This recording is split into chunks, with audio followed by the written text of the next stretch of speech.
Hello readers, I'm the Avid Reader, and I'm back with another book review, this time The Clash of Civilizations, written by Samuel P. Huntington in 1996. And it's based on the idea that now, with the end of the Cold War, the world is divided into different civilizations. So in part 1, he talks about the new multicivilizational era, and our civilization is the Western civilization, which is Western Christianity, so the Catholic and Protestant countries in Europe and North America. You've also got a civilization that's becoming much more powerful now, the Cynic civilization, which is China as its core state, and also to a certain extent Vietnam and the Koreas. You've also got the Islamic civilization that's becoming more and more of a problem for the West. You've also got the Orthodox civilization, so Eastern Europe, such as Russia, Eastern Ukraine, parts of Romania, Bulgaria, Greece. That's not really part of the West. That's Eastern Orthodoxy, led by Russia. Japan is its own civilization. You've also got India being the leader of the Hindu civilization. And then you have less important civilizations such as Latin America, which is kind of an offshoot of Western civilization, but they're mainly Catholic. They're not Protestant at all. You also have a small Buddhist civilization in Southeast Asia, which includes countries like Myanmar, Thailand,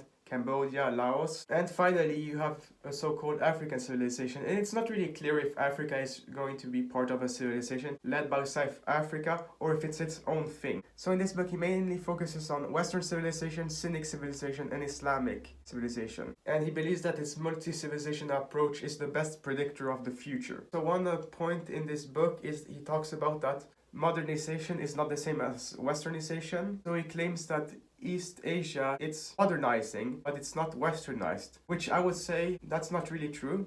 It's true that Asia is more collectivistic than the West. However, most of East Asia is at least partially democratic. It's also liberal in the economic sense. And I would definitely say that places like Taiwan or South Korea are culturally more and more Western. And he acknowledges, yeah, but that's because they have a subset of Christians. And in keeping with this, Huntington describes the two ways you can modernize. The first version is so-called Kemalism, which is what Turkey did in the 20th century, where it tried to get rid of its Islamic identity and become a Western liberal democracy, which I know Turkey has declined in its freedom in the last 30 years, but it's still kind of part of the West, I would say. And the alternative is reformism, which basically means you modernize but you reject Western ideas. And he talks about how Singapore has done this, which I know Singapore is ethnically Chinese, but I guarantee you a large part of Singapore is westernized. They're becoming more and more of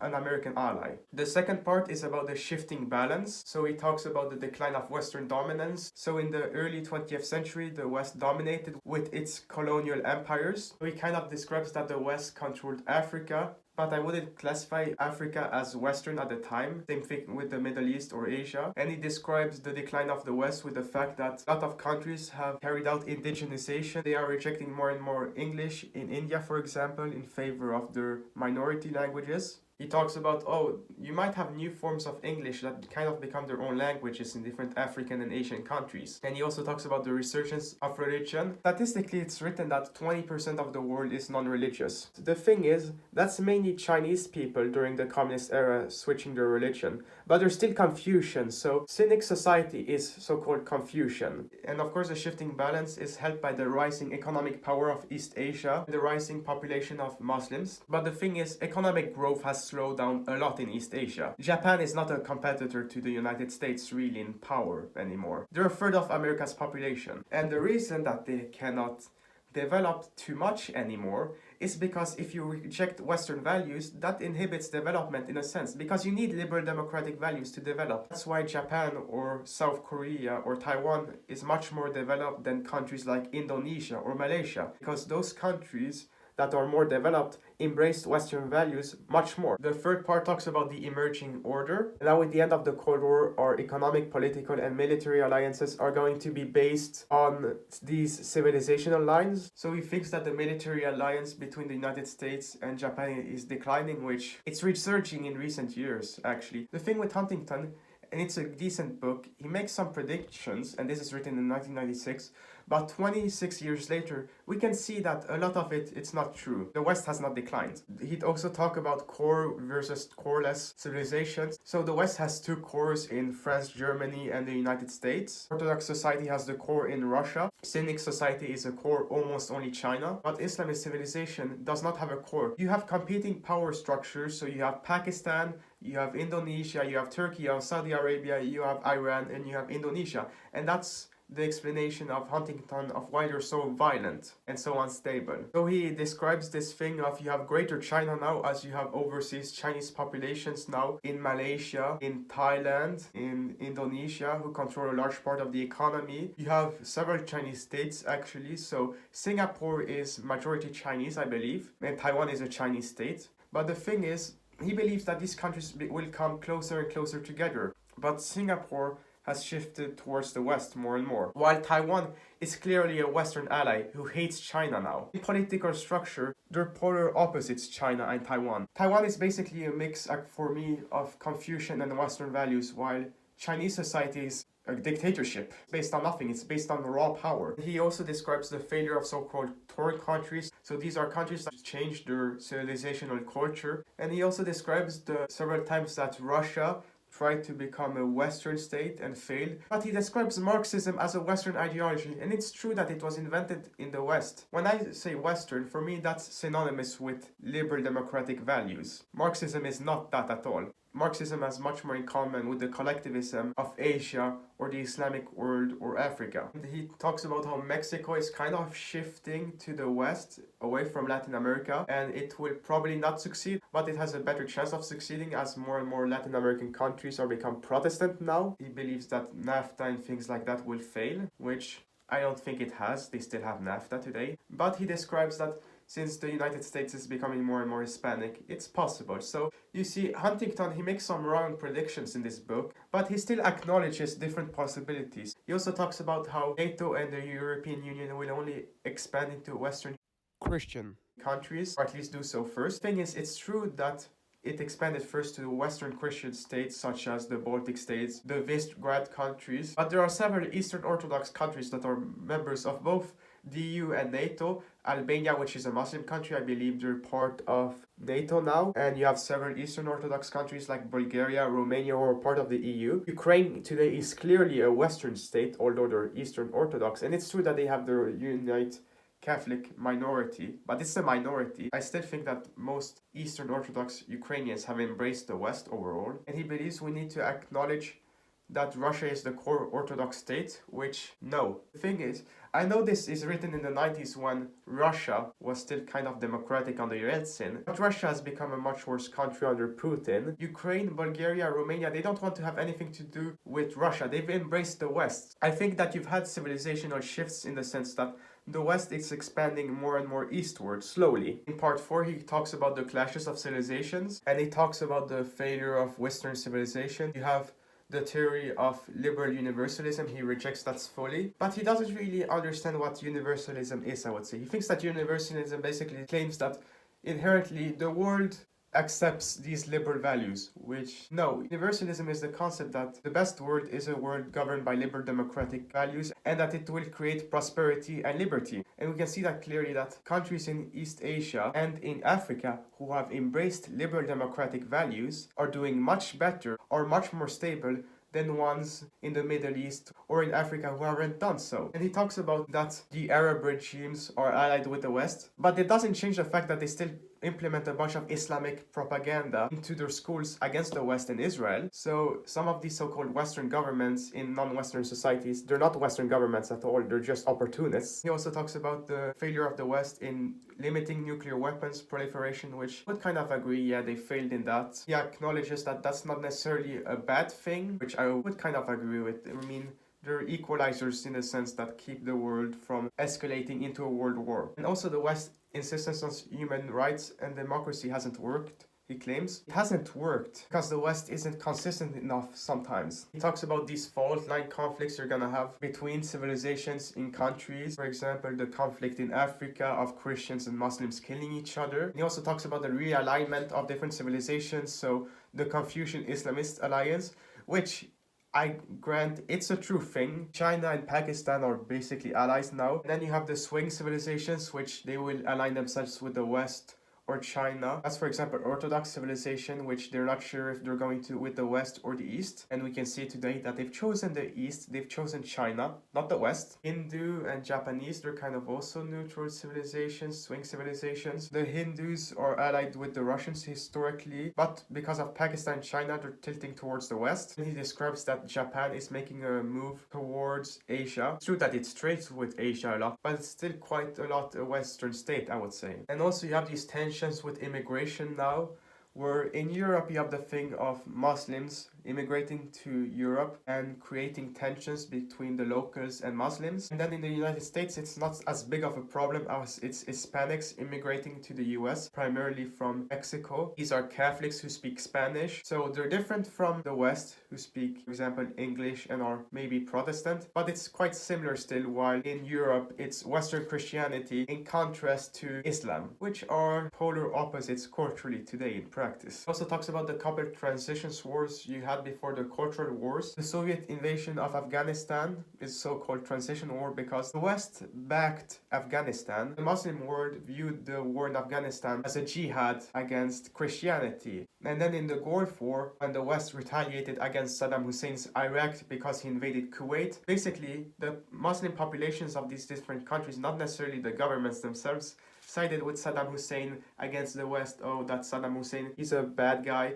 but he's our bad guy. And he also points out that a plurality of conflicts, or most conflicts today, are between Islam and other countries, or between Islam and Islam, or between Islam and Christianity, or Islam and Hinduism, or Islam or whatever. And these are bloody, brutal conflicts, such as in Sudan. There's a Muslim insurgency in the Philippines, for example, between Islam and everyone else. And he talks about the fault line wars. So the wars in Yugoslavia were between the Bosnian Muslims, the Catholic Croatians, and the Orthodox Serbs, and Russia backed Serbia because they're Orthodox, Germany backed Croatia because they're Western Christian. The whole Islamic world basically backed Bosnia. Then the United States didn't know what it wanted and turned everyone against themselves with how they acted in the Bosnian situation. But the thing is, I don't think that Bosnia is really a religiously Islamic country and that they're moving towards the West more and more. And he talks about that the multi-ethnic Bosnia and Herzegovina is an artificial country that should not exist. And viewing this along civilizational lines or between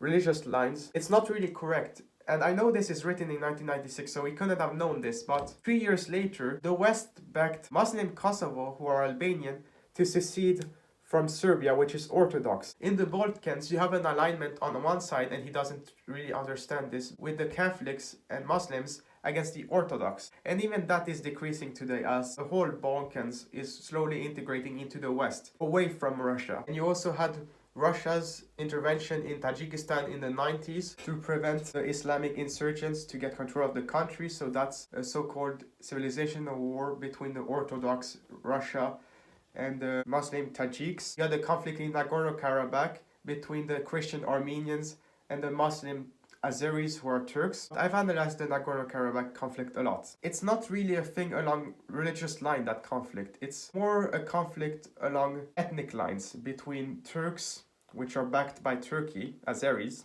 and between Armenians, which are the majority in Nagorno-Karabakh, who are backed by Armenia. So it's more of an ethnic thing than a religious thing, I would say, since Azerbaijan and for most part Turkey are both secular countries. It is about culture, but it's not about Islam, this war. And the thing is, Iran, with the evolution of this war, has kind of sided with Armenia. And if you remember, Iran is a Shia Muslim country, Armenia is an Orthodox Christian country, and Azerbaijan is a Shia Muslim country. The alignment of different countries on the Nagorno-Karabakh issue, it's not based on religion. It's based on geopolitical power considerations. That's why the West ignored Armenia during the Nagorno-Karabakh war, the second one that occurred in 2020, because we want the oil from Azerbaijan. So here you cannot really use the civilizational approach, I would say. So that's one major criticism of this book. Using the civilizational approach where it doesn't always apply. Finally, the fifth part of the book is the future of civilizations. There's a mixed bag of what Huntington does, because he says that the West, it's a good thing. It's being attacked from within by both multiculturalists, which believes that the West doesn't have any culture, and universalists, who want to promote Western culture across the world, and doing that would destroy Western civilization in the process in the long run through a major conflict. And he describes an event where the United States backing Vietnam in a conflict with China leads to Japan going to war against the United States. You have a conflict between Russia and China, and the new world order is going to be dominated by the South, which he describes that nuclear weapons are used in this scenario, which under those scenarios are nuclear weapons used, I believe. As long as an organization as ISIS does not capture nuclear weapons, they will not use them. I don't even think that if the Taliban had nuclear weapons, they would use them. But he promotes the idea that we need to extend NATO and the European Union into the Catholic and Protestant countries, so into Croatia, into the Visegrad countries, into the Baltic states, and make that clear that that's our sphere of influence. And then the Russian sphere of influence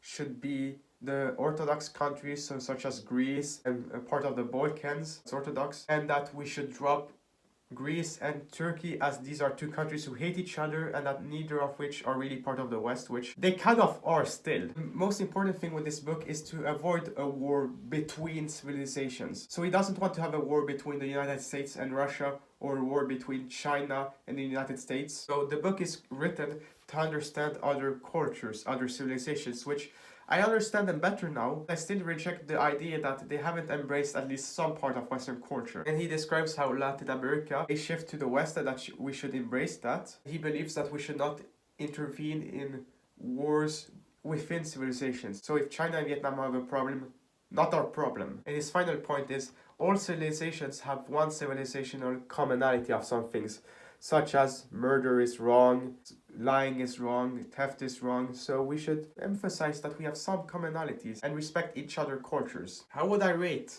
The Clash of Civilizations? I know I've criticized it a lot, but I'm gonna give it a 7 out of 10. And this is one of the most important books you can read on global politics.